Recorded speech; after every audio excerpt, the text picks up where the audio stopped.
Assalamualaikum warahmatullahi wabarakatuh. Kita yang diurang dirarakan pakai tanggapan rona tentang yang ini pegat bahu daliun hinan Aceh.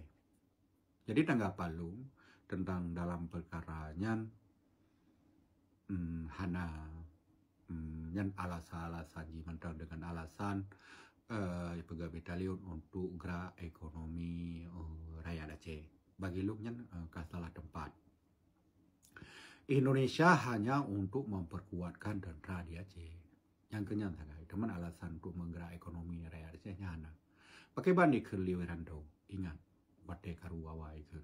Kami tidak perlu orang Aceh. Kami perlu tanah Aceh. Yang ke Liweranto awai. Nah ingat urut. Yang kerja uronyo apapun cerita Aceh. Yang tentara. Alasan pun mentang. Yang aneh. Nah paduk-paduk toko-toko hanya kemusu gedrimang cibitaliunya. Nah jadi di nyan ha gedrimang cit nyan paduk kiwi pengli Jawanya, alian meli haba Jawanya.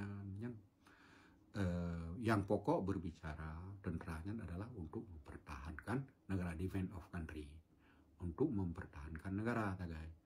Untuk ekonomi, nah menteri ekonomi dan hukum, nah menteri hukum dan segala macam bentuk negara.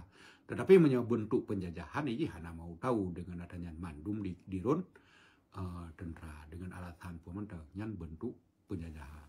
Jadi bagi urang Aceh, bagi lu bangsa Aceh, yang tentara-tentaranya adalah Indonesia, yang adalah bentuk penjajahan, kan bentuk kemuslihatan bangsa Aceh, kan adanya bentuk penjajahan.